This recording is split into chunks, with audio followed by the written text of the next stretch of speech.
Hello and welcome back to my tutorial series. As I said in the previous video, I'm going to be just trying to demonstrate programming techniques through the use of a project. However, I'm realizing that I'm assuming too much knowledge at the moment, so I'm trying to mix things up a bit. So what I'm going to do is I'm going to show you the technique in this demo class, so in this file here, and then I'm going to move over to the real project and I'm going to give you an example of when the technique is being used. So today, I'm going to title this video Parameters and Return Types. So this is looking at passing parameters to methods, and this is looking at building methods which have a return type and what kind of functionality we can get out of that. The goal is to demonstrate how to use these techniques and then give you a real life example of where I've used it within my project. So for starters, what is a method? A method is a set of instructions to perform a specific task within your program. An example might be playing a specific sound in a game, or calculating the user's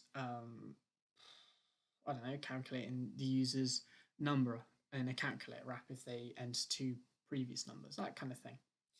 So the first thing that you'll notice is that we already have a method, and that is the main method. It has a name, in this instance main. It has the return type, which if it's void, that means there is no return type. So I think if I type in return, let's try that. Yeah.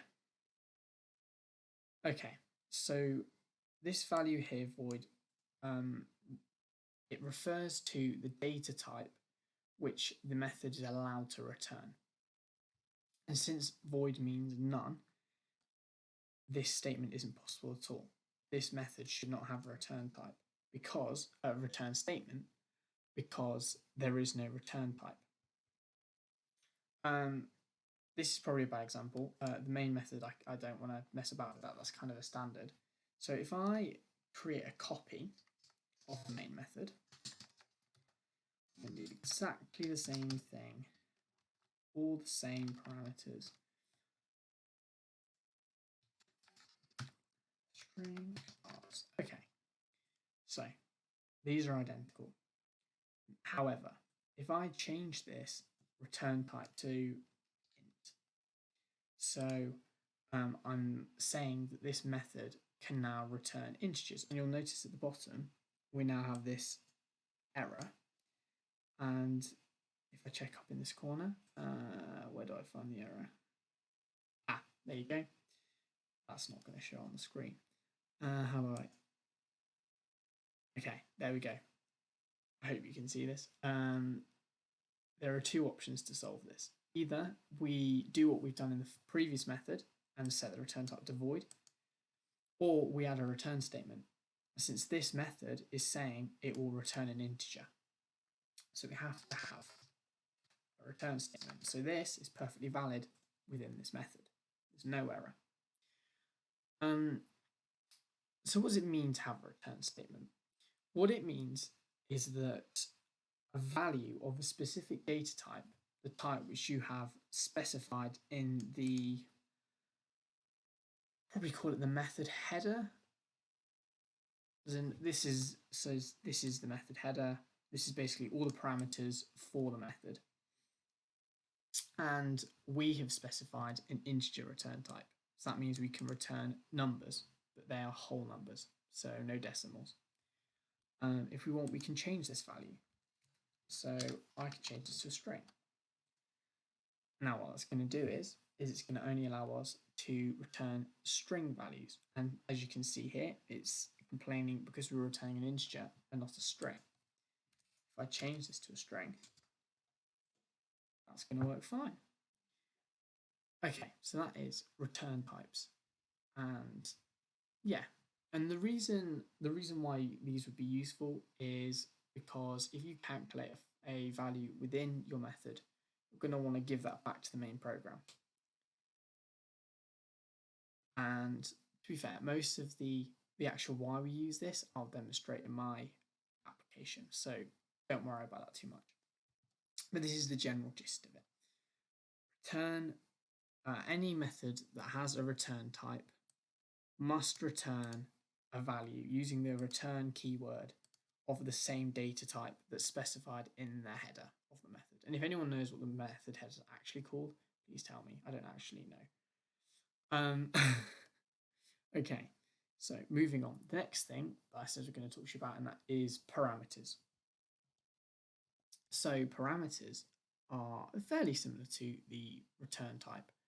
But what it does is you provide a data type and then you provide a name of the parameter. So in this case, we're going to be passing this method a string array, and we're going to call that string array args. So that's the name. We can give it any name. So I could call it my array, or I could call it my strings. That doesn't matter. This though, this is very important. This must match the data type of whatever variable we will be passing to this method. So to give you an example, if I go up here and I call main2 and I leave it blank, it's going to get upset. It's going to get upset because we've said we're going to give it a string array, or at least it's waiting for a string array. However, we haven't given it one. We've not given it anything. So that's the first thing you need to look out for.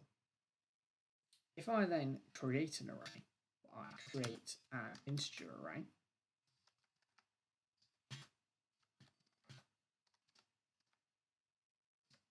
and I try and pass this integer array again, this is not going to work.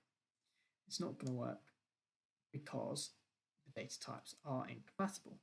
Main2 expects a string array. We're passing it an integer array. So it's going to get upset. And plus I wrote this wrong. I still wrote it wrong. Anyway, moving on. Actually, no, I think I know what it is wrong. I'd do that. Yeah, okay. See, I know what I'm talking about. I know what I'm doing. It's fine. Okay, so I'm going to remove that. And remove this. Okay. So, the way to get this to work correctly is by passing a string array. So if I create a string array, I'm going to call it words.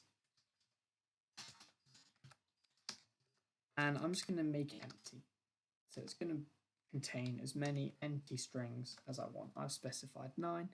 If I then pass it as a parameter, oh, there we go, cool. And now that finally works. So why are we going to be using this? Well, now I will move over to my main project and I'll show you. So, if you can remember from the last video, we got up to checking the board for win conditions. So we've gone through how the player makes a move, and we've gone through printing the board to them. However, we need to determine whether or not the user has completed a connect for. So what this method down here, this check win condition HD, what's it refer to?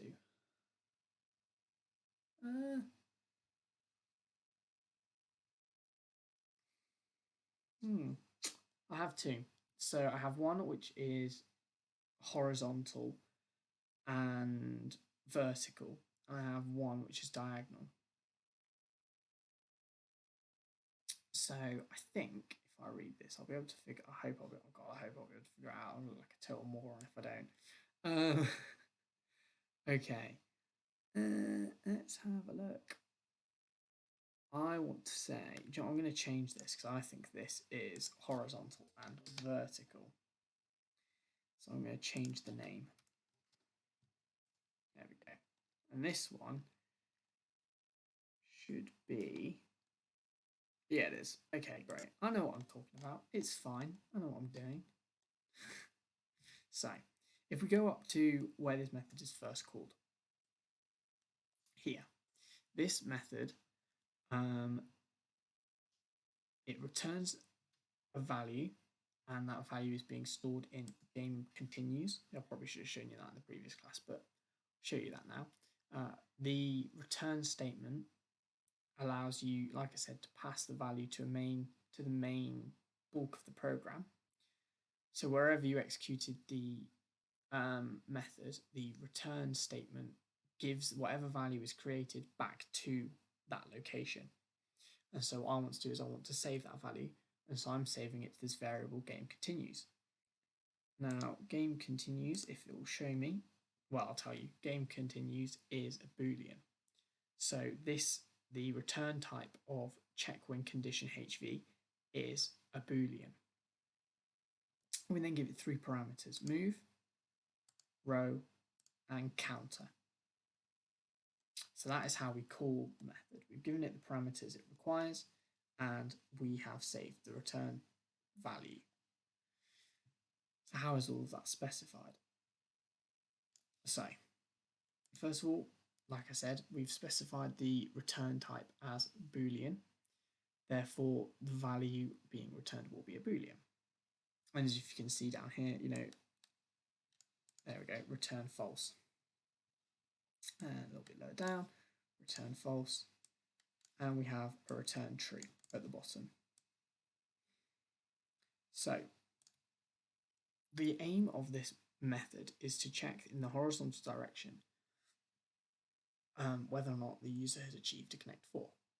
And we need to check in the vertical direction if the user had achieved a connect 4. And since these techniques since this code is fairly similar, I decided to put it all in the same location. You could split it out potentially between 2, but I thought I'll put it all in one since it follows the same blueprint. So what we're going to do is we're going to create a local variable called pieces in a line. And pieces in a line needs to reach 4 in order for there to be a connect 4. We are then going to make a local board because we're going to need to scan the board in order to determine if a connect 4 has been achieved. Then what we're going to do is we're going to loop through. We're going to loop through. How would I describe it? Yes, we are. Okay, yeah. So we're going to loop through the array. We're going to loop through the board. So the array is the board, they're the same thing. We're going to loop through the board, and we're going to try and find 4 pieces in a line. You'll notice this if statement. What it's doing is it's going to take the value of the user's x coordinate for their move, and it's going to take the y value from the for loop, and it's going to check if it's equal to counter.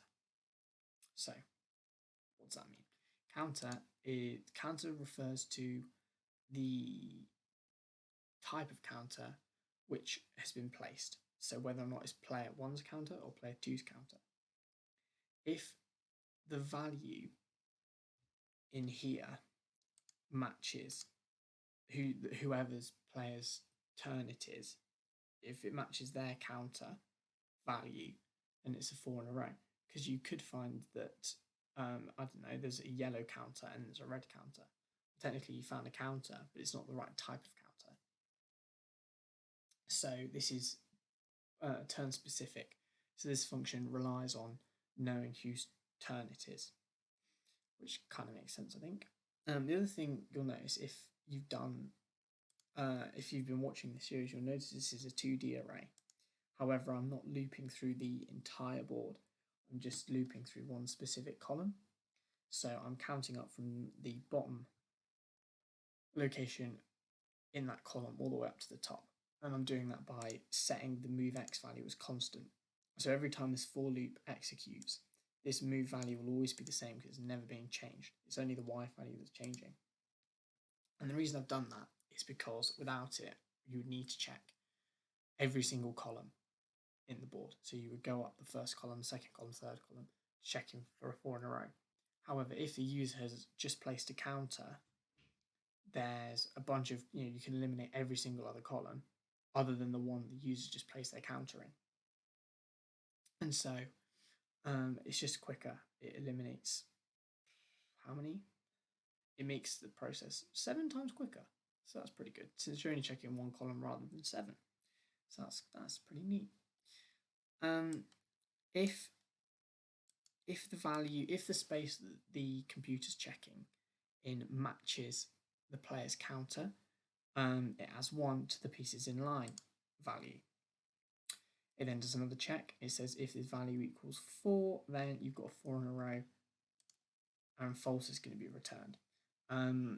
I'll discuss how that means it's we'll discuss that in another video. Just for now, it's looping through the array.